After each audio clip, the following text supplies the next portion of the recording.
নীলাঞ্জনা, হ্যাঁ বলো জ্যোতিদা। গাইবো বৃদ্ধাশ্রম। আমি দাঁড়াও, নীলাঞ্জনা তো আমার প্রথম প্রেম, তাছাড়া আমি অনেক প্রেম করেছি। আমি একটা প্রেমের গান গাইবো। এই ছেলে পেলেগুলো আমি দেখতে পাচ্ছি না, এটা লাইটের কিছু ব্যবস্থা করো। সে ছিল তখন 19। হ্যাঁ আমি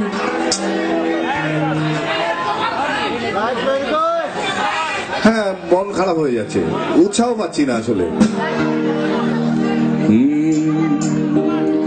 এটা এটা একটা প্রেমের গান এবং এটা বিতর্কিত প্রেমের গান। আমি কি গাইবো? না, এখানে অনেক বৌদি আছেন, দেখি দেখছি মুচকি মুচকি হাসছেন আর গান শুনছেন। না, বৌদিদের কিন্তু বিপদ আছে, কারণ এই গানটা শোনার পরে দাদাদের একটা চিত্ত চাঞ্চল্য দেখা দেবে। পরে বৌদিরা বলবেন যে নচিকেতাটা কি বীজ বুনে দিয়ে গেল। বলুন গাইবো? চলো, গানের কথা মন দিয়ে শুনুন, ছবি ফই পরে তুলবেন, ছবি আবার বয়স হয়নি এখনো আমার।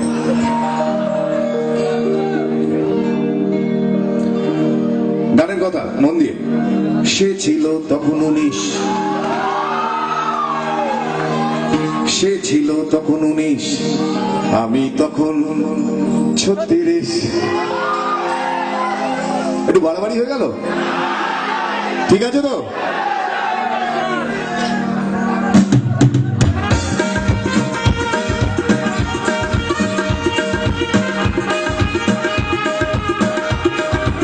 অডিয়েন্সে লাইক দাও।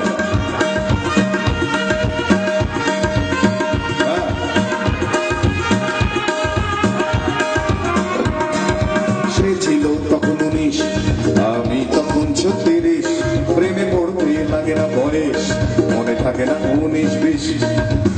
মন মন মন মন তো চাইল, বিবাহিত আমি তাতে কি হলো, মন মন মন মন তো চাইল, বিবাহিত আমি তাতে কি হলো, অনুভূতিরা কি বাধ্যতামূলক একই থাকে অহরনিশ। সে ছিল তখন 19, আমি তখন 36, প্রেমে পড়তে লাগে না বয়স, মনে থাকে না 19-20। ভাইয়া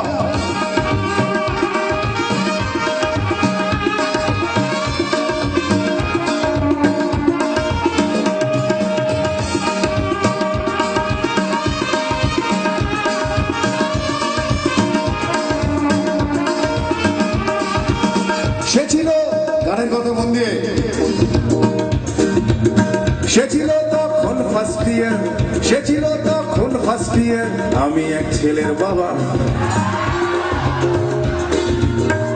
আপত্তিকর মনে হচ্ছে? দেখুন, সত্যি কথা স্বীকার করছি, মানুষের জীবনে কখন প্রেম আসে কেউ বলতে পারে না। দিনক্ষণ থেকে প্রেম আসে, তিথি নক্ষত্র থেকে আসে, ভাবলেন অগ্রহণ মাসের 12 তারিখে প্রেমের যোগ আছে, সেটা বুঝে বেরোলেন, হলো না। এভাবে হয় না, ব্যাপারটা ভাইরাল ফিভারের মতো, নিজের ইচ্ছে আসে, নিজের ইচ্ছে চলে যায়। সে ছিল তখন ফার্স্ট ইয়ার, আমি এক ছেলের বাবা, ভালোবাসার দেবতা তখন বসিয়েছিল খাবার, স্ত্রী আমার ছিল অনুপমা, কখনো কখনো মা, মন আমার ছিল অনুগত, কখনো ছাড়াতে চাই সীমা। টিভি দেখতে লাগতো ভালো, মাধুরী কেউ লাগতো বেশ, টিভি দেখতে লাগতো ভালো, মাধুরী কেউ লাগতো বেশ, স্বপ্নে বউ মাধুরী মিলে মিশে হয়েছে তো এক সে। সব পুরুষই যেমন হয়, সব পুরুষই যেমন হয়, আমিও আলাদা নয়, সব পুরুষই যেমন হয়, আমিও আলাদা নয়। অ্যাডভেঞ্চারিস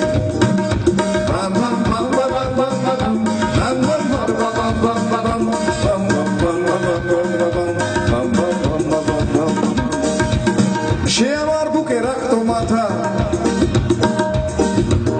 সে আমার বুকে রাখতো মাথা, হয়তো খুঁজতো আশ্রয়, এ যুগের সব মেয়েরাই ভোগে আশ্রয়হীনতায়। আমি তার প্রেমিক না বাবা না কাকা না অন্য কিছু, বুঝতে না বুঝতেই কখন সময় ছাড়াতো পিছু।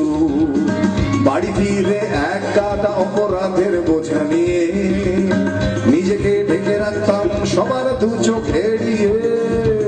ছেলে যখন ডাকতো বাবা, চোখে এসে যেত জল। আমি তখন অদ্ভুত বিভাজনের কেন্দ্রস্থল, সালা স্যাডিস্ট।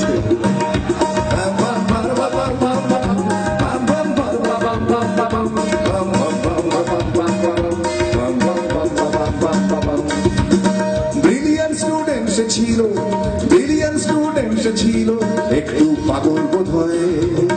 অদ্ভুত অদ্ভুত আবদার আমার লাগতো যে ভয়। আমার আঁখে কেরানি জীবন হয়ে উঠেছিল রঙিন। এত দায়ভার সত্ত্বেও ক্লান্ত হইনি তো কোনোদিন। সবকিছুই শেষ হয় যেমন এটাও শেষ হলো। অপরাধের বোঝা নিয়ে সংসার বেছে নিতে হলো। অপরাধের বোঝা নিয়ে সংসার বেছে নিতে হলো। হ্যাঁ রিয়েলিস্ট।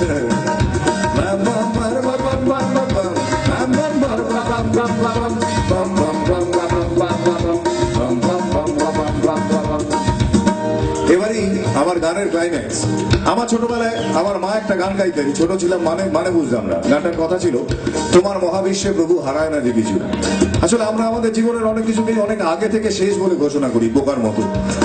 আসলে জীবনে কোনো কিছুই শেষ হয় না, রূপান্তর হয়, ট্রান্সফরমেশন হয়, এটা বিজ্ঞান। আর আমি যতদূর জীবন দেখেছি তাতে বুঝেছি পৃথিবীতে কোনো সম্পর্কই অ্যাবসলিউটলি শেষ হয়ে যায় না, কোনো না কোনো ফর্মে ঠিক বেঁচে থাকে, ঠিক থেকে থাকে।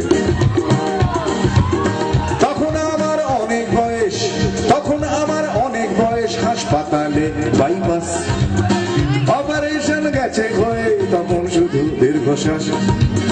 ডাক্তার এসে দাঁড়ালো, চিনলাম তার হাসি দেখে, লজ্জায় মুখ সরালাম, তাই বললো সে আমায় ডেকে, পেসমেকার ভেবো না যেটা দেখেছি তোমার বুকে, ভেবো আমার মাথা যেন আজও আছি মাথা রেখে, ভেবো আমার মাথা যেন আজও আছি মাথা রেখে, মাথা রেখে।